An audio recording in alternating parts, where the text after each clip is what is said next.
Present indefinite tense की हम बात कर रहे थे। प्रेजेंट इंडेफिनिट टेंस जो है ऐसा टेंस होता है जो कि रेगुलरिटी को, पंक्चुअलिटी को डिस्क्राइब करता हो, जो हमें बताता हो कि एक चीज़ जो है, एक काम जो है वो चलता आ रहा है और ये इंडिकेट नहीं करता कि ये कब एंड होगा। ये एक्शन जो है ये चलता जा रहा है। इसको हम देख लेते हैं। A sentence is presented in simple present tense when it is used to describe an action that is happening at present and does not indicate when the action is expected to end। हमें पता नहीं होता कि action जो है ना कब ख़त्म होने जा रहा है। तो इसके लिए कुछ ऐसे मीन के रूल्स हैं, उनको हम देख सकते हैं कि वो डिस्क्राइब करता है the action that is taking place in general. एक ऐसा एक्शन जो कि जनरली हो रहा हो, एक ऐसा एक्शन जो अभी हो रहा हो और एक स्पेसिफिक टाइम पीरियड के साथ वो रिपीट होता हो। एक ऐसा एक्शन जो अमूमी तौर पर ठीक है, एक ऐसा एक्शन जो कि हमारी हैबिट है, रूटीन है, उसको डिस्क्राइब कर रहा हो, तो उसको हम इंडेफिनिट कहते हैं, प्रेजेंट इंडेफिनिट टेंस। इसमें अगर हम कंस्ट्रक्शन की बात करते हैं, इसको हमने पहले देखा ओवरऑल ट्री डायग्राम में। सबसे पहले सब्जेक्ट होगा। सब्जेक्ट हमारा जो है ना दो तरह से होगा, एक सिंगुलर का हो गया, एक जो है वो प्लूरल का हो गया। अब अगर सिंगुलर में देखते हैं, हमारे पास यहाँ पे सब्जेक्ट में हमारे पास नेम, ही, शी, इट। अगर तो हमारे पास सब्जेक्ट में नेम हो गया, ही, शी, इट हो गया, तो इसकी जो फर्स्ट फॉर्म ऑफ वर्ब है, इस फॉर्म ऑफ वर्ब के साथ हम एस या ई एस का इजाफ़ा करेंगे।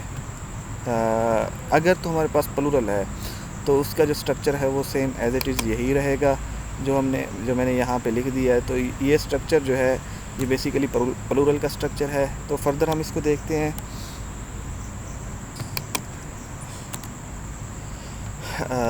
क्योंकि हमने एक्टिव वॉइस को करते हुए, टेंसेस को करते हुए साथ में पैसिव वॉइस को भी टच देना है, तो पैसिव वॉइस को समझने के लिए जो है ना रूल्स का जानना बहुत ज़रूरी है। चंद एक ऐसे रूल्स हैं जो मैं अपने बच्चों को यूजुअली सिखाता हूँ, याद करवाता हूँ कि इन रूल्स को याद कर लें। अगर आपको ये रूल्स याद हो गए तो डेफिनेट सी बात है कि कोई सा भी ऐसा सेंटेंस, टफ सेंटेंस भी आपके पास आ जाए, और अगर आपको ये रूल्स पता हैं तो आप आसानी से एक्टिव वॉइस को पैसिव वॉइस में और पैसिव वॉइस को एक्टिव वॉइस में चेंज कर पाएंगे। तो टोटल ये 7 रूल्स हैं।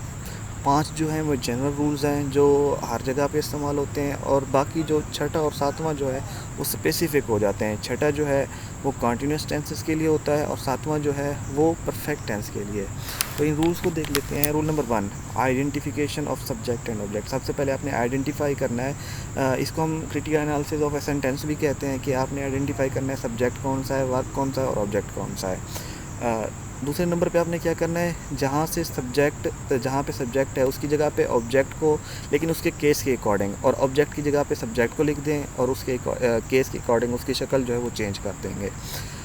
रूल नंबर 3 क्या होगा कि आपने हेल्पिंग वर्ब ऐड करनी है, वो टेंस के अकॉर्डिंग होगी। टेंस कौन सा है, अगर तो प्रेजेंट टेंस है तो प्रेजेंट इंडेफिनिट की या प्रेजेंट कंटिन्यूस की अगर मैं बात करूँ तो हमारे पास helping verb is, am, are आएगा। अगर इसी तरह पास्ट इंडेफिनिट और पास्ट कंटिन्यूस हो जाए तो हमारे पास हेल्पिंग वर्ब जो है वो वाज वर हो जाएगी।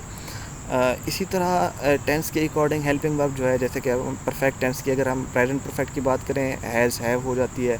पास्ट परफेक्ट की बात करें तो हैड हो जाती है। तो ये हेल्पिंग वर्ब ही चेंज होगी और इस हेल्पिंग वर्ब को हमने ऐड करना है सब्जेक्ट के बाद। फोर्थ रूल है वो जो आपकी मेन फॉर्म ऑफ वर्ब इस्तेमाल हो रही थी उसको आपने थर्ड फॉर्म ऑफ वर्ब में दोबारा चेंज कर देना है। अब मेन फॉर्म ऑफ वर्ब आपकी थर्ड फॉर्म ऑफ वर्ब ही रहेगी। फिफ्थ रूल है कि जहाँ पे आपका ऑब्जेक्ट है, ऑब्जेक्ट से पहले आपने बाई लगा देना है। कुछ ऐसे सेंटेंसेस होते हैं जिनमें बाई नहीं होता, तो वो भी जो है ना, अगर हेल्पिंग वर्ब लग गई है और आपने बाई नहीं लगाया तो वो भी पैसिव ही काउंट होता है। रूल नंबर 6, जैसे कि मैंने पहले बताया कि तमाम कंटिन्यूस टेंसेस के लिए प्रेजेंट और पास्ट के जो कंटिन्यूस टेंसेस हैं उनके लिए इस्तेमाल किया जाता है। इसमें आपने क्या करना होता है, जो भी आपने हेल्पिंग वर्ब लगाई है, इज़, एम, आर है या वाज वर है, उसके बाद आपने बीइंग की एडिशन करनी है, BEING। और इसी तरह एक रूल 7th रूल जो है वो परफेक्ट टेंसेस के लिए है। उसमें आपने BEEN बीन की एडिशन करनी होती है हेल्पिंग वर्ब के बाद, जिसमें आपके हैज़, हैव, हैड आ जाता है। प्रेजेंट का हो तो हेल्पिंग वर्ब आपकी हैज़ हैव होगी, उसके बाद बीन आएगा। और इसी तरह अगर पास्ट का होगा तो हैड आएगा, हैड के साथ बीन की एडिशन होगी। इन रूल्स को हार्ड टेंस के साथ हम फर्दर भी देखेंगे।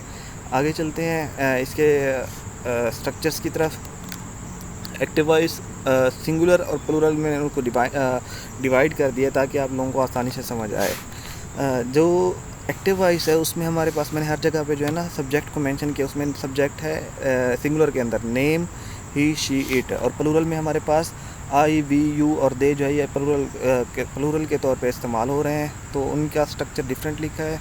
जैसे कि हम देखें अफर्मेटिव का जो है हमारे पास इसका एक्टिव वॉइस का subject plus first form of verb, जैसे कि मैंने पहले बताया, अगर हमारे पास सब्जेक्ट एस या ई एस होगा, सब्जेक्ट हमारे पास नेम, ही, शी, इट होगा तो उसकी फॉर्म ऑफ वर्ब के साथ हम एस या ई एस का इजाफा करेंगे। देन आपका ऑब्जेक्ट हो गया, जैसे कि मैंने यहाँ पे मिसाल ली है, he writes a letter, she eats an apple. ये इस तरह की जितनी भी एग्जांपल हैं, अगर हम फर्स्ट पर्सन प्रोनाउन से स्टार्ट करेंगे तो डेफिनेट सी बात है उसके साथ हमने एस या ई एस का इजाफा करना है। नेगेटिव बनाने के लिए हम क्या करते हैं, डज़ नॉट का इस्तेमाल करते हैं। इसमें जो स्किल इस्तेमाल होती है वो डू की कैटेगरी है कि हम डू जो है यहाँ पे बोरो करते हैं। अब नॉट जो होता है हमेशा जितने भी टेंसेस होंगे हम जब नेगेटिव में चेंज करेंगे तो पहली जो हेल्पिंग वर्ब होती है तो उसके बाद हम नॉट की एडिशन करते हैं। तो इंडेफिनिट टेंस के अंदर हम डू को बोरो करते हैं। अब रूल वही है, अगर तो नेम, ही, शी, इट आ गया तो उसकी फ़र्स्ट फॉर्म ऑफ वर्ब, क्योंकि अब डू हमारी मेन फॉर्म ऑफ वर्ब हो गई है, तो इस फॉर्म ऑफ वर्ब के साथ हम एस या ई एस का इजाफा करते हैं। इसी वजह से हम इसको डू को डस कर देते हैं। डस प्लस नॉट हो गया। अब जो पहली जो मेन फॉर्म ऑफ वर्ब थी उसके साथ हमने एस या ई एस का इजाफा किया था, नेगेटिव बनाते हुए उसका एस या ई एस जो है वो हम ख़त्म कर देंगे, बल्कि वो सिर्फ इसके साथ जो डू हमने लगाया उसके साथ यूज़ हो जाएगा। आई होप कि आपको समझ आई होगी। जैसे कि मिसाल में मैंने यहाँ पे लिखा है, he does not write a letter. Interrogative sentence का स्ट्रक्चर क्या है, सब्जेक्ट और जो आपने डज़ लगाया इसको आपने रिप्लेस करना होता है, सब्जेक्ट की जगह पे डज़ को और डज़ की जगह पे सब्जेक्ट को नॉट ख़त्म हो जाएगा। जैसे कि मैंने यहाँ पे बनाया है, does plus subject plus first form of verb, object and question mark. Example के तौर पे, does he write a letter, question. She gives me a box of chocolates. अगर मैं इसको नेगेटिव में करता हूँ, she does not give me a box of chocolates. अगर मैं इसी तरह इसको इंटेरोगेटिव में करूँगा, does she give me a box of chocolates. Second sentence है, he Yeats an apple daily. अब रेगुलरिटी को शो कर रहा है, तो यहाँ पे ईट्स क्या है, फर्स्ट फॉर्म ऑफ वर्ब के साथ मेन फॉर्म ऑफ वर्ब के साथ हमने एस का इजाफा किया है, ही ईट्स एन एप्पल। इसी तरह अगर हम इसको देखते हैं, ही does not eat an apple daily. जब इंटेरोगेटिव में चेंज करूँगा, does he eat an apple daily.